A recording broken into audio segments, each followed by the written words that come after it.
अपनी सरकार के गिरने से पहले बीजेपी के तानों से तंग आकर कि वो एक कमजोर प्रधानमंत्री हैं, इंदर कुमार गुजराल ने तय किया कि वो भारतवासियों और दुनिया वालों को बताएंगे कि वो भारतीय सुरक्षा को कितनी ज्यादा तरजीह देते हैं। उन्होंने मिसाइल मैन के नाम से मशहूर एपीजे अब्दुल कलाम को भारत रत्न से सम्मानित करने का फैसला लिया। इससे पहले 1952 में सीवी रमन को छोड़कर किसी वैज्ञानिक को इस पुरस्कार के लायक नहीं समझा गया था। 1 मार्च 1998 को राष्ट्रपति भवन में भारत रत्न के पुरस्कार वितरण समारोह में कलाम नर्वस थे और अपनी नीली धारी की टाई को बार बार छूकर देख रहे थे। कलाम को इस तरह के औपचारिक मौकों से चिढ़ थी जहां उन्हें उस तरह के कपड़े पहनने पड़ते थे जिसमें वो अपने आप को कभी सहज नहीं पाते थे। सूट पहनना उन्हें कभी रास नहीं आया, यहां तक कि वो चमड़े के जूतों की जगह हमेशा स्पोर्ट्स शू पहनना ही पसंद करते थे। भारत रत्न का सम्मान ग्रहण करने के बाद उन्हें सबसे पहले बधाई देने वालों में से एक थे अटल बिहारी वाजपेयी। वाजपेयी की कलाम से पहली मुलाकात अगस्त 1980 में हुई थी, जब तत्कालीन प्रधानमंत्री इंदिरा गांधी ने उन्हें और प्रोफेसर सतीश धवन को SLV-3 के सफलतापूर्वक लॉन्च के बाद प्रमुख सांसदों से मिलने के लिए बुलवाया था।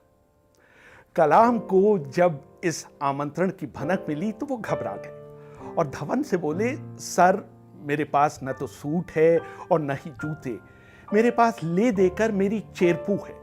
चेरपू तमिल में चप्पल को कहते हैं।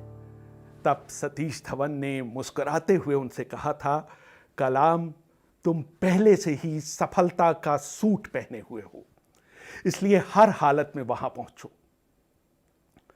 मशहूर पत्रकार राज चेंगप्पा अपनी किताब वेपन्स ऑफ पीस में लिखते हैं, उस बैठक में जब इंदिरा गांधी ने कलाम का अटल बिहारी वाजपेयी से परिचय करवाया तो उन्होंने कलाम से हाथ मिलाने की बजाय उन्हें गले लगा लिया। ये देखते ही इंदिरा गांधी शरारती ढंग से मुस्कुराईं और उन्होंने वाजपेयी की चुटकी लेते हुए कहा, अटल जी लेकिन कलाम मुसलमान हैं। तब वाजपेयी ने जवाब दिया, जी हां, लेकिन वो भारतीय पहले हैं और एक महान वैज्ञानिक है।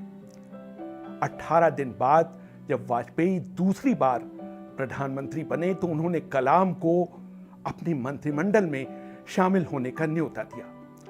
अगर कलाम इसके लिए राजी हो जाते तो वाजपेयी को न सिर्फ एक काबिल मंत्री मिलता बल्कि पूरे भारत के मुसलमानों को यह संदेश जाता कि उनकी बीजेपी की सरकार में अनदेखी नहीं की जाएगी। कलाम ने इस प्रस्ताव पर पूरे एक दिन विचार किया। अगले दिन उन्होंने वाजपेयी से मिलकर बहुत विनम्रतापूर्वक इस पद को अस्वीकार कर दिया। उन्होंने कहा कि रक्षा शोध और परमाणु परीक्षण कार्यक्रम अपने अंतिम चरण में पहुंच रहा है और वो अपनी वर्तमान जिम्मेदारियों को निभाकर देश की बेहतर सेवा कर सकते हैं। 2 महीने बाद पोखरण में परमाणु विस्फोट के बाद यह स्पष्ट हो गया कि कलाम ने वो पद क्यों नहीं स्वीकार किया था। 10 जून 2002 को एपीजे अब्दुल कलाम को अन्ना विश्वविद्यालय के कुलपति डॉक्टर कलानिधि का संदेश मिला कि प्रधानमंत्री कार्यालय उनसे संपर्क स्थापित करने की कोशिश कर रहा है, इसलिए आप तुरंत कुलपति के दफ्तर चले आइए ताकि प्रधानमंत्री से आपकी बात हो सके। जैसे ही उन्हें प्रधानमंत्री कार्यालय से कनेक्ट किया गया, वाजपेयी फोन पर आए और बोले, कलाम साहब देश को राष्ट्रपति के रूप में आपकी जरूरत है। कलाम ने वाजपेयी को धन्यवाद दिया और कहा कि इस पेशकश पर विचार करने के लिए मुझे 1 घंटे का समय चाहिए। वाजपेयी ने कहा, आप समय जरूर ले लीजिए, लेकिन मुझे आपसे हां चाहिए, ना नहीं। शाम तक एनडीए के संयोजक जॉर्ज फर्नांडिस, संसदीय कार्य मंत्री प्रमोद महाजन, आंध्र प्रदेश के मुख्यमंत्री चंद्रबाबू नायडू और उत्तर प्रदेश की मुख्यमंत्री मायावती ने संयुक्त संवाददाता सम्मेलन आयोजित कर कलाम की उम्मीदवारी का ऐलान कर दिया। जब डॉक्टर कलाम दिल्ली पहुंचे तो हवाई अड्डे पर रक्षा मंत्री जॉर्ज फर्नांडिस ने उनका स्वागत किया। कलाम ने एशियाड विलेज में डीआरडीओ गेस्ट हाउस में रहना पसंद किया। 18 जून 2002 को कलाम ने वाजपेयी और उनके मंत्रिमंडल की सदस्यों की उपस्थिति में अपना नामांकन पत्र दाखिल किया। पर्चा भरते समय वाजपेयी ने उनके साथ मजाक किया, आप भी मेरी तरह कुंवारे हैं? तो कलाम ने ठहाकों के बीच जवाब दिया, प्रधानमंत्री महोदय, मैं न सिर्फ कुंवारा हूं बल्कि ब्रह्मचारी भी हूं।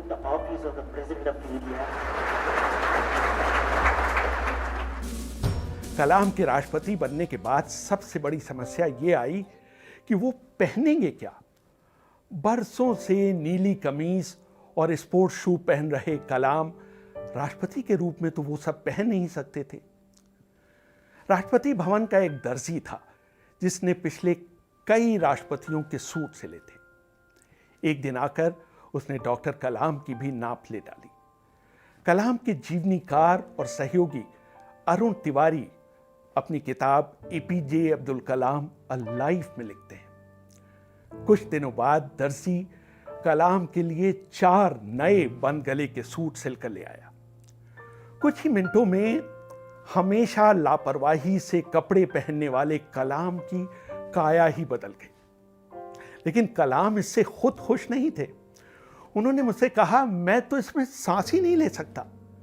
क्या इसके कट में कोई परिवर्तन किया जा सकता है? परेशान दर्जी सोचते रहे कि क्या किया जाए। कलाम ने खुद ही सलाह दी कि आप गर्दन के पास से थोड़ा काट दीजिए। इसके बाद से कलाम के इस कट के सूट को कलाम सूट कहा जाने लगा। नए राष्ट्रपति को टाई पहनने से भी नफरत थी। बन गले के सूट की तरह टाई से भी उनका दम घुटता था। एक बार मैंने उन्हें अपनी टाई से अपना चश्मा साफ करते हुए देखा। मैंने उनसे कहा कि आपको ऐसा नहीं करना चाहिए। उनका जवाब था, टाई पूरी तरह से उद्देश्यहीन वस्त्र है, कम से कम मैं इसका कुछ तो इस्तेमाल कर रहा हूं। बहुत व्यस्त राष्ट्रपति होने के बावजूद कलाम अपने लिए कुछ समय निकाल ही लेते थे। उनको रुद्र वीणा बजाने का बहुत शौक था। डॉक्टर कलाम के प्रेस सचिव रहे एसएम खान ने मुझे बताया था कि वो वॉक करना पसंद करते थे, वो भी सुबह 10 बजे या दोपहर 4 बजे। वो अपना नाश्ता सुबह 10:30 बजे लेते थे, इसलिए उनके लंच में हमेशा देरी हो जाती थी। उनका लंच दोपहर 4:30 बजे होता था और जाहिर है फिर खाना वो रात के 12 बजे के बाद खाते थे। डॉक्टर कलाम धार्मिक मुसलमान थे और हर दिन सुबह यानी फज्र की नमाज पढ़ा करते थे। मैंने अक्सर उन्हें कुरान और गीता पढ़ते हुए भी देखा था। वो स्वामी थिरुवल्लुवर के उपदेशों की किताब थिरुकुरल तमिल में पढ़ा करते थे। वो पक्के शाकाहारी थे और शराब से उनका दूर दूर का वास्ता नहीं था। पूरे देश में निर्देश भेज दिए गए थे कि वो जहां भी ठहरे उन्हें सादा शाकाहारी खाना ही परोसा जाए। उनको महामहिम या हिज एक्सीलेंसी कहलाना भी कतई पसंद नहीं था। डॉक्टर कलाम को अपने बड़े भाई एपीजे मुथु मराइकियार से बहुत प्यार था, लेकिन उन्होंने कभी उन्हें अपने साथ राष्ट्रपति भवन में ठहरने के लिए नहीं कहा। उनके भाई का पोता गुलाम मोइनुद्दीन उस समय दिल्ली में काम कर रहा था जब कलाम भारत के राष्ट्रपति हुआ करते थे, लेकिन वो तब भी मुनेरका में किराए के कमरे में रहा करता था। मई 2006 में कलाम ने अपने परिवार के करीब 52 लोगों को दिल्ली आमंत्रित किया। ये लोग 8 दिन तक राष्ट्रपति भवन में रुके। कलाम के सचिव रहे पीएम नायर ने मुझे बताया था कि कलाम ने उनके राष्ट्रपति भवन में रुकने का किराया अपनी जेब से दिया। यहां तक कि एक प्याली चाय तक का भी हिसाब रखा गया। वो लोग एक बस में अजमेर शरीफ भी गए, जिसका किराया कलाम ने भरा। उनके जाने के बाद कलाम ने अपने अकाउंट से 3,52,000 रुपयों का चेक काटकर राष्ट्रपति भवन कार्यालय को भेजा। दिसंबर 2005 में उनके बड़े भाई एपीजे मुथुमराईकार, उनकी बेटी नाजिमा और उनका पोता गुलाम हज करने के लिए मक्का गए। जब सऊदी अरब में भारत के राजदूत को इस बारे में पता चला तो उन्होंने राष्ट्रपति को फोन कर परिवार को हर तरह से मदद देने की पेशकश की। कलाम का जवाब था, मेरा आपसे यही अनुरोध है कि मेरे 90 साल के भाई बिना किसी सरकारी व्यवस्था के एक आम तीर्थयात्री की तरह हज करें और इसमें आप उनकी मदद करें। नायब ने मुझे एक और दिलचस्प किस्सा सुनाया था। एक बार नवंबर 2002 में कलाम ने मुझे बुलाकर पूछा, ये बताइए कि हम इफ्तार भोज का आयोजन क्यों करें? वैसे भी यहां आमंत्रित लोग खाते पीते लोग होते हैं, आप इफ्तार पर कितना खर्च करते हैं? राष्ट्रपति भवन के आतिथ्य विभाग को फोन लगाया गया।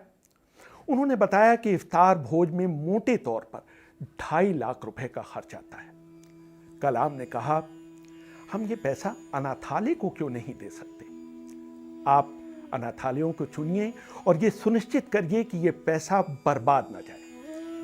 राष्ट्रपति भवन की ओर से इफ्तार के लिए निर्धारित राशि से आटे, दाल, कंबलों और स्वेटरों का इंतजाम किया गया और उसे 28 अनाथालयों के बच्चों में बांटा गया।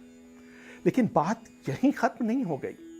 कलाम ने मुझे फिर बुलाया और जब कमरे में वो और मैं अकेले थे, उन्होंने कहा, ये सामान तो आपने सरकार के पैसे से खरीदवाया है, इसमें मेरा योगदान तो कुछ भी नहीं है। मैं आपको 1 लाख रुपए का चेक दे रहा हूं, उसका भी इसी तरह इस्तेमाल करिए जैसा आपने इफ्तार के लिए निर्धारित पैसे का किया है। लेकिन किसी को ये मत बताइए कि ये पैसे मैंने दिए हैं।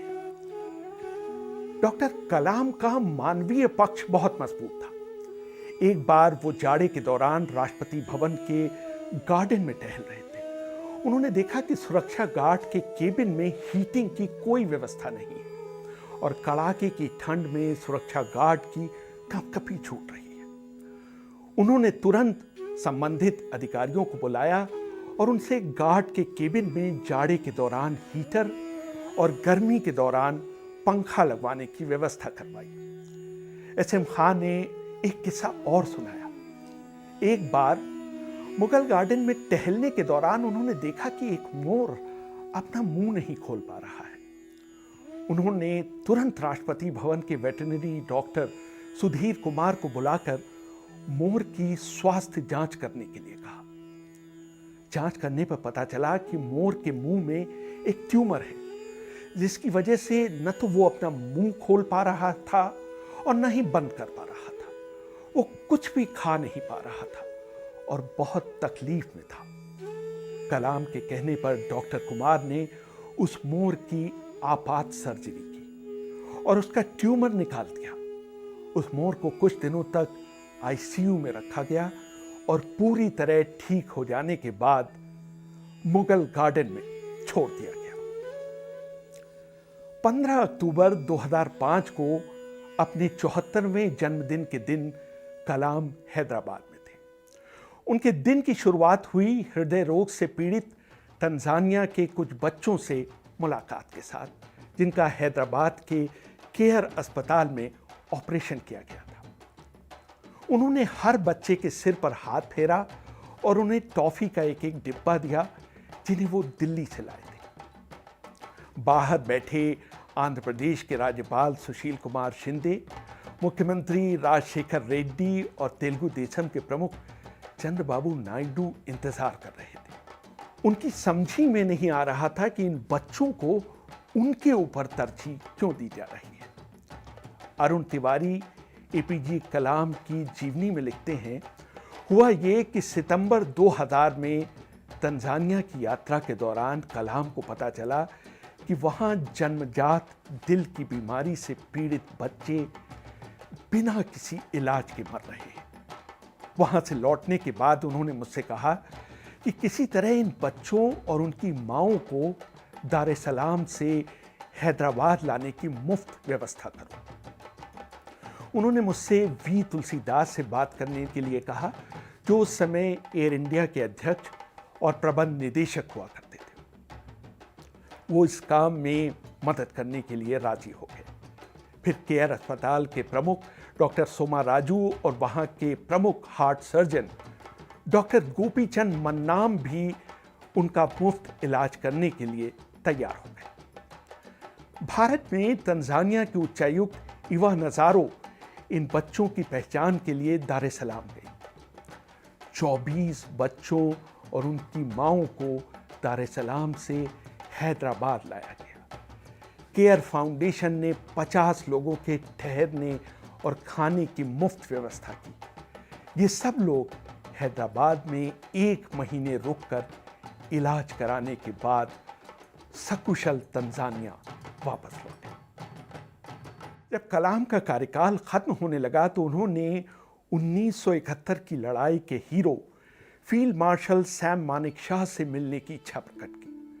वो फरवरी 2007 में उनसे मिलने ऊटी गए। उनसे मिलने के बाद कलाम को अंदाजा हो गया कि मानेकशॉ को फील्ड मार्शल जैसी पदवी तो दे दी गई है, लेकिन उसके साथ मिलने वाले भत्ते और सुविधाएं नहीं दी गई हैं। दिल्ली लौटने के बाद उन्होंने इस दिशा में कुछ करने का फैसला किया। फील्ड मार्शल मानेकशॉ के साथ साथ मार्शल अर्जन सिंह को भी सारे बकाया भत्तों का भुगतान कराया गया, और वो भी उस दिन से जब से उन्हें ये पद दिया गया। रेहान फजल, BBC, दिल्ली।